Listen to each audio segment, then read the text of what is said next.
Hey, good morning, Newman Nation. Good morning, Facebook. Good morning, YouTube. Good morning, all my digital friends and all of those who love themselves from Walt Disney World.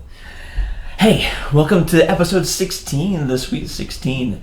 So, I don't really have anything sweet planned, but hopefully we have a little great time today. Last week I had lots of fun. Everything from April Fool's jokes to talking about presuming positive intent. So, got some good stuff planned for today. Hopefully, to continue the conversation, wanted to say very briefly a huge thank you for the feedback. You put comments in the chat. You leave them after the fact. You've sent me messages. Thank you so much. The way that you guys respond really helps us know what kind of content you want. So, hey, I see that Ben joined us. Good morning, Ben. Hey, I'm kicking off the day with a little bit of some wisdom and some inspiration. So, let me just say again, last week we talked a little bit about presuming positive intent, a great topic. If you didn't get a chance to go check those out, it's really a way of like taking a breath and pausing and saying, what's the most likely reason someone's acting this way? This could help in working with a coworker, working with your own kids. And one thing I shared was from the Dan Siegel and Tina Bryson book, The Whole Brain Child, where you say, whoa, pause. Maybe my kid's hungry, angry, lonely, or tired. Man, I can tell that you are upset. What's going on? Okay, so from that, I got a lot of really cool comments about, hey man, this is really great. Thank you so much. We need to hear this piece. And then one thing in particular that really struck a chord with me was, what about when it has to do with transitioning? Let me see if I can explain. Let's say that the kid is playing Minecraft, and then suddenly you have walked in and said, okay, so it is, your tech time is over and it's time to hop on math. Okay, that's a transition. Hey, morning Janet, morning Kristen, thanks for joining in, guys. So what I'm doing now is I'm talking a little bit about transitions. It's a teacher hack. Kristen talked on this a little bit last week as well during her Parent Power Hour about having to kind of refocus yourself. And a lot of people don't talk about this when they talk about teaching, but it's one of the most impactful ways to really move successfully through a lesson. And it has a lot of its roots in positive psychology and cognitive behavioral therapy. So I'm going to just talk through those just real fast, but let's start real quickly. Hey, good morning, Sheila. We're talking really quickly about how transitioning is one of the hacks that teachers use. And it's very rarely talked about, and I did mention that Kristen talked about transitioning for us as far as moving from one thing to another. It's huge. So let me just see if I can start off with a little simulation. So go with me. Ready? Here we go. I want you to imagine, if you have to close your eyes, that's fine. I want you to imagine real fast that you're in the middle of like texting your friends. Maybe you're on a big group message, just having a great time. Okay, got that locked in? All right, if that doesn't work for you, let's try this one. I want you to imagine that you're having your morning coffee and you're watching, Start Your Day with New Minds or the Parent Power Hour. This is your time. You love it. Okay, I'll give you one more. Maybe you're actually sitting there reading a book. This is your chance to be in the chair and you're reading, Game Changers by Dave Asprey. And so you're working through this book and you're just getting some great lessons. Okay, so lock one of those in real fast. You're in the middle of this, and suddenly somebody walks in the room and says, hey, it's 9 o'clock. Okay, it's time to start working on mathematics. I need you to start working on this math worksheet. I don't care how you feel. It's math time. Every day at 9 o'clock, it's math time, and you know that, right? You're required to do your math time. This is what we've been doing for the past 3 weeks, and I need you to start doing this right now. Okay. Give me a thumbs up, or give me even an angry button if suddenly you felt jolted or you felt just kind of out of place. Now, I'll be honest with you. Yeah, admittedly, I came in a little brash with the whole it's 9 o'clock part, but that's what we mean by transitions. And so imagine that you, again, you're working with kids, and they're in your home, and for the first time you have to be a teacher. And then you've gotten a schedule. And I will say this, if you have not gotten a schedule, that's kind of the foundation piece, right? It helps everybody be on the same page and have expectations. I'll put a comment here in a little bit that you can do wide open schools. It's Common Sense Media, the ones that rate and review a lot of the movies and tell you the content that's in there for if it's appropriate for kids. They give them ratings.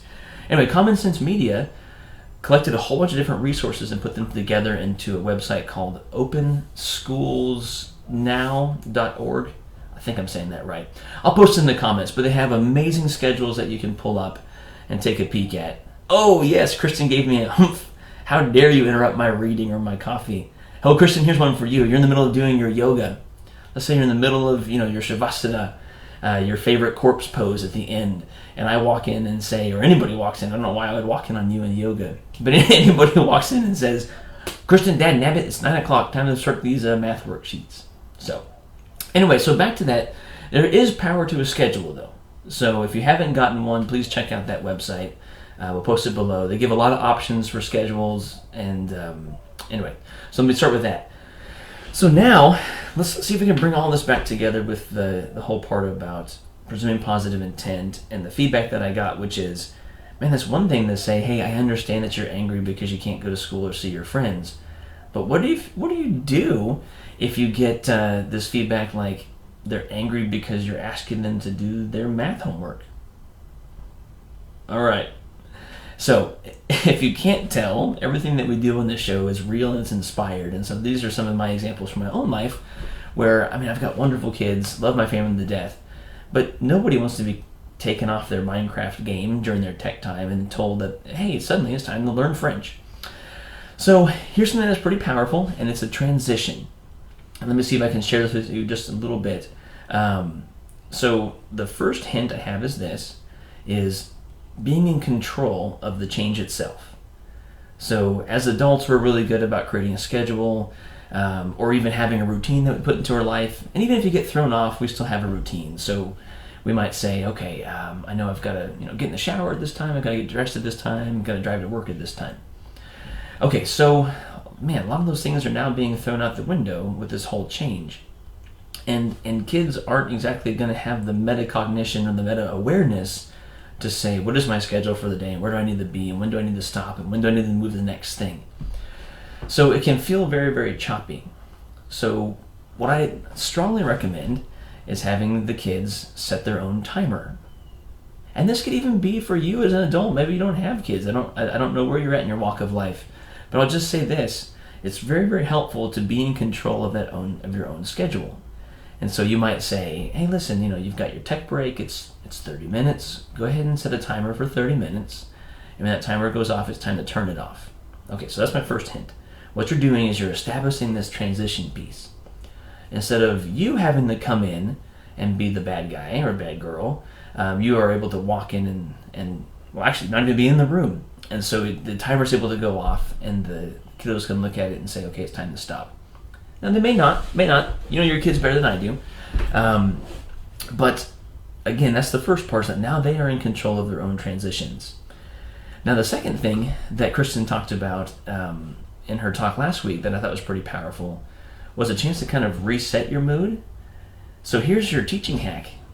When kids suddenly leave one classroom and they head down the hallway in their school, or they are walking out of their homeroom class, or they're walking out of physics class, doesn't matter what grade level, and they're going into the next class, the teacher will try to establish that learning piece with some type of reinforcement. So they come in and they know the first thing I have to do is I have to get my journal. Oh, welcome to music class. The first thing we have to do is get in the risers. Oh, it's physics class. The first thing the teacher has us doing is the problem that's on the board. All of those, call them bell ringers, call them warm-ups, all of those are part of a transition. And so now you don't have bells, hopefully, in your home that are going off all the time, but what you've done is you've let the kids identify the end of their own time, which gives them in control. And then as they walk down the hallway, now again, this could be your actual hallway. As they walk down the hallway and they come to the table to do mathematics, man, yes, I understand. You still want to be on that Minecraft piece, all that kind of stuff. Here's something that comes straight out of positive psychology and cognitive behavioral therapy, which is tracking your mood. So I think the very first week I had a chance to talk about Mood Meter, and so I'll put a list for that as well. It's simply an app that you can look at a chart and identify where your mood is at. Or I'll share another link to a daily mood chart that's even more easy to fill out. A lot of times, and on CBT, they'll recommend a 1 to 9 scale. It comes from the Munoz scale. Some of them have 1 to 10. 1 to 10 is a little bit easier for kids to conceptualize, I have found, than 1 to 9. But yeah, so now the kid has walked down the hall, and the first question you ask is, how are you feeling? Okay, I know, letting that sit in for a second. You're establishing transition. They know it's time to move to the next thing. They're in control of it. And then when they sit down for mathematics, the first thing you do is not, okay, your teacher has told you that you have 9 math problems you have to work on. And so, hey, how are you feeling right now? Go ahead and take a second to identify your mood on this app. Take a second to mark on a scale of 1 to 10 how you're feeling. 1 being absolutely terrible. We hardly ever put that in there. 10 being the best day of your stinking life. Maybe you're at Disney World, right? Maybe you're at Disney World. So we hardly ever put that one in there as well. But giving them a second to do that is an acknowledgement of that mood. Tell me why you're feeling that way. And then, ready? Here's the words. This is the time that. Okay. Bell goes off. All right, time to turn off the tech. You might have to poke a little bit. Was that your timer? Oh, cool. You're turning off the tech, right? Presuming positive intent. Grumble, grumble, grumble, grumble. Hey, how you feeling? Take a second to feel this out real fast. Just tell me, scale of 1 to 10, how you feeling? Oh man, okay. Tell me, you put a 9? Why'd you put a 9? Why are you so happy? Right? You put a 2? Why'd you put a 2? Okay, all right, cool. Well, listen, this is the time that we're doing mathematics, and done. Okay, so some simple hacks there. Oh, cool. I see that Kristen's already put it up, or Ben's already put it up. The comments there below. Wide open schools is how you can find a schedule if you're looking to establish that routine and structure if you haven't already. The Mood Meter app is there, and the Mood Tracker is there as well. So cool. So a big thank you. But again, I am going to give you one of the huge teacher hacks that are very, very rarely talked about, which is solid transitions. And so establishing that they are in control of it, establishing this, that you kick off by acknowledging mood, right? That allows for a refresh, that allows for you to start new into this next section. And then this is the time that, right? It's a little didactic, but it's clear, right? This is the time that we do mathematics. It's what your teacher has required. Cool. Okay, now I hope that has given you a good hack to use for the day. Obviously, like I said from the beginning, keep those comments and feedback coming. These are the things that we love to share out there. And I'll just share with you as well. I'm on this journey with you. So right now my kids are working on their schoolwork, and they had to wake up, and so that was part of this as well. Guys, this is the time that we check our weekly assignments from school. And I'm blessed to have my wife who helps out with that as well. So wherever you're at in your walk of life, I hope you're able to use these techniques and tips and tricks. And even if you don't have kids in the home, I hope that you're able to think about, man, how am I transitioning myself, and how am I establishing those routines and structures? And am I really taking a second during the day to acknowledge and be aware of where my mood is at? Okay, all right. Well, listen, I'll round it out and say excited for our 4th week. This is so cool. This is episode 16, so that means 5, 10, 15. That was week 1, 2, 3. So we're here on newminds.tv. All of our videos are uploaded on the website, so feel free to check them out. They're on Facebook and YouTube. Wherever you're at, though, we do ask you to please give a thumbs up, like us, share it with friends. Hopefully you find this content relevant and have a chance to share it with more people. That's the way all the algorithms work.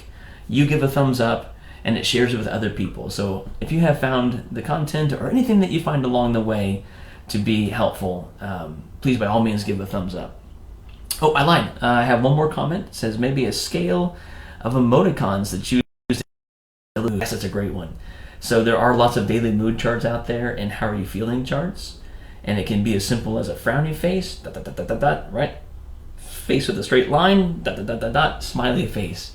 And so now you're not having to do some kind of, if it's a younger kid especially, let's say like pre-K or K or first, you're not having to sit there and quantify in your head how you're feeling. You can point to emoji. Nice one.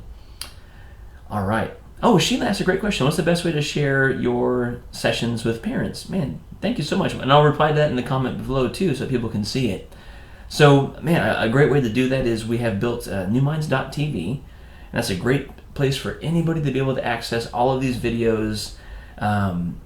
Very top of the page, it sorts it out by STEM and Espanol, into the Dungeon Verse, STEM and Arabia, the K2 sessions, 3-5 sessions, Around the World with Mr. Walter, Parent Power Hour, and even based on your feedback, we're in the middle of doing version 2.0, making it a little more searchable. But yeah, so you click on those topics, and it'll drop down right to the messages. So that's one way to share it. They're also on YouTube as well, so if you just want to share that direct link and not have to go search through the whole website. So for example, if you enjoyed this video with transitions and you think it would be helpful, it'll be on YouTube by tomorrow. Or of course you can always share on Facebook if your friends are on Facebook that way. So thank you, Shiz. That was a great one. There you go. Yep. And even Kristen jumped in and said, send them to newminds.tv and they'll find all of the past episodes there too. And Sheila, I want to give a big heartfelt gratitude, thank you to you as well. Last week you were the one that really poured into me and said, man, this is super helpful and more people could use it. I'm probably not quoting you exactly, that's a paraphrase, but hey, it's ain't what you say, it's the way you make them feel. And so you made me feel like a rock star last week. So Sheila, a huge thank you to you as well. Man, to the whole New Minds on here as well. Adam, good morning, my good man. We're talking about transitions. Now, I know Adam's got a real young kid at home, pre-K. Transitions are huge for pre-K kids.